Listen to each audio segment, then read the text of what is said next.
Salut, c'est Robin pour Univi Academy. Aujourd'hui, je vais vous expliquer pourquoi et comment on a créé Chariot de Prod. À la base, c'est un échafaudage qu'on a acheté en ligne. Pourquoi on a choisi un échafaudage? On voulait simplement avoir la possibilité de le personnaliser à notre usage.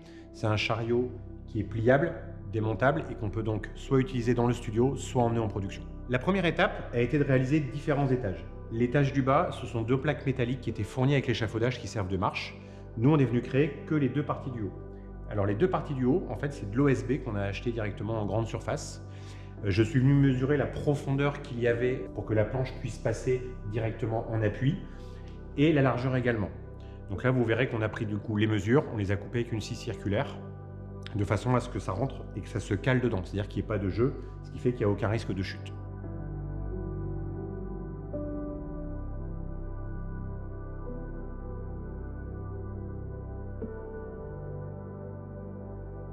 Donc lorsque j'ai eu fini les découpes d'OSB qui étaient donc aux bonnes dimensions pour qu'il n'y ait pas de mouvement aussi bien latéral que sur l'arrière, on est venu ajouter des petites réglettes. Alors on peut les voir ici sur le côté peint en noir. Ce sont des cornières en aluminium que je suis venu couper aux dimensions donc sur la profondeur et sur la largeur à l'arrière. Ça nous permet en fait d'avoir un rebord qui va éviter toute chute de matériel, aussi bien des objectifs que des caméras, que les écrans ou l'ordinateur.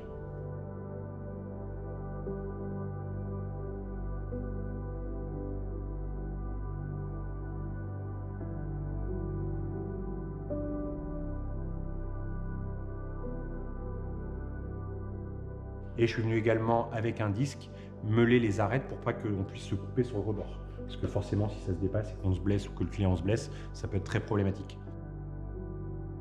J'ai également réalisé une coupe à 45 degrés de façon à ce que les deux s'emboîtent à chaque angle de la planche. Pour la fixation de ces cornières, j'ai donc percé l'OSB avec une mèche à bois, le métal en dessous avec une mèche à métaux, et j'ai également passé un petit coup de fraise au niveau de la surface supérieure de l'OSB de façon à ce que la tête d'écrou rentre et soit au même niveau que l'OSB, de façon à ce qu'il n'y ait pas de relief.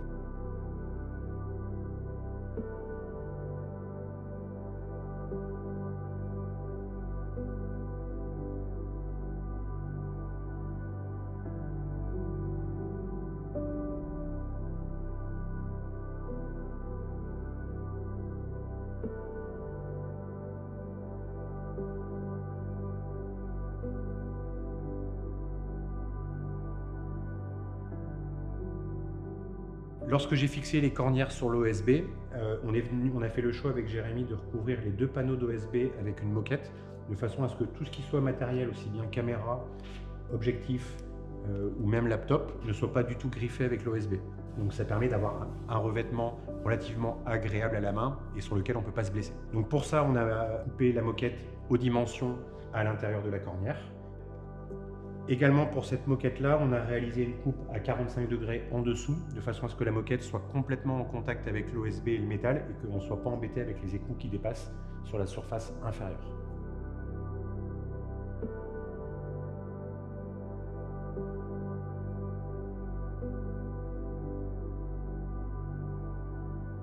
Je suis venu coller la moquette avec de la colle néoprène, donc sur la face supérieure, sur l'arête. Et ensuite, quand ça c'était bien collé et bien sec, je suis venu coller la face inférieure et elle est maintenue également par des agrafes, de façon à ce qu'il n'y ait aucun mouvement et que ça ne puisse pas se décoller avec le temps.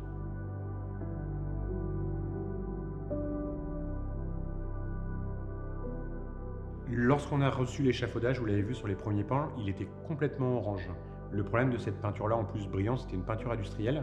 Nous, l'idée, c'était qu'on le repeigne en noir parce qu'effectivement, dans un studio, on ne voulait pas avoir de reflets ou de pollution lumineuse avec l'orange. Donc, j'ai tenté de poncer la peinture avec du papier de verre, ça a été un fail.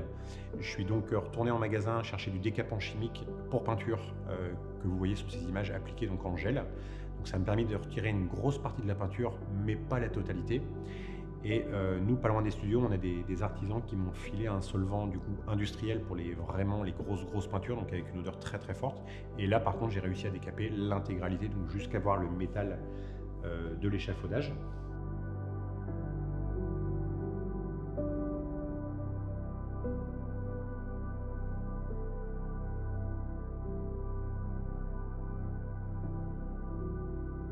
Ensuite, j'ai peint donc du coup la partie métallique avec une bombe de peinture noire mat pour justement ne pas être embêté avec les réflexions de lumière. Et je suis venu appliquer également un vernis dessus toujours mat pour toujours pas avoir de reflets ou de brillance sur l'échafaudage.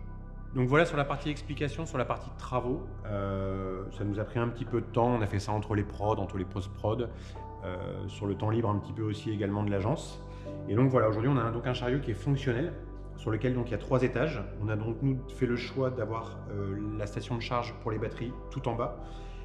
Sur l'étage du dessus, on a les batteries V et pareil, on a quelques accessoires et des objectifs. Sur la partie supérieure, du coup, dans le cas d'une prod, donc lors d'un tournage, on a fait le choix de mettre donc un écran pour le retour vidéo pour le client. On a la possibilité d'avoir un deuxième retour avec le Shinobi. On a également l'ordi avec Premiere Pro pour éventuellement déjà voir les plans et voir la validité des plans et valider les plans avec le client. On a le gaffeur qui est toujours là, prêt à disposition. On a également sur le côté donc, du coup, une petite sacoche avec différents éléments pour nettoyer l'objectif et un petit peu les outils courants en cas de tournage. On a également, après avoir fait quelques recherches avec Jérémy, on a acheté ici 2 clampes argentées qui sont à la base des clampes pour les batteries. Les batteries, donc l'instrument de musique, sur lequel du coup on est venu fixer un mât avec une rotule, ce qui fait qu'on peut directement accrocher la cam, faire les réglages et ainsi de suite directement dessus, préparer le matériel. On a également ici une pince qui vient se clamper donc sur l'échafaudage pour y mettre un iPad, pareil via l'application Sony pour un retour vidéo. On a fait nous l'acquisition il y a peu de temps du casque Atomix d'Atomos qui nous permet en fait d'avoir 4 entrées HDMI dedans et donc de distribuer via une seule sortie 4 entrées sur un moniteur, ce qui fait qu'on peut avoir directement les 4 sources de vidéos sur le même écran et le client, moyennant le clavier, il peut changer la source et donc voir la caméra qui l'intéresse. Donc globalement, ça a été un budget, je dirais, l'échafaudage nous a coûté à peu près 150 €. La planche d'OSB, elle a dû coûter une trentaine d'euros. La peinture, allez, je dirais que pour 250-300 € max, on a eu ce chariot-là. On va continuer à le faire vivre dans le temps et le faire évoluer en fonction des besoins. Mais ça nous permet déjà, avant d'acheter un chariot de prod à 2000-2500 €, en tout cas de tester ce truc-là chez nous, de voir comment il vit dans le temps. Et c'est surtout qu'on peut le customiser à notre sauce. Donc voilà. Si vous avez des questions, n'hésitez pas à les mettre en commentaire, que ce soit sur l'usage ou sur la fabrication, j'y répondrai avec grand plaisir. C'était Robin, on se voit sur la prochaine. Ciao.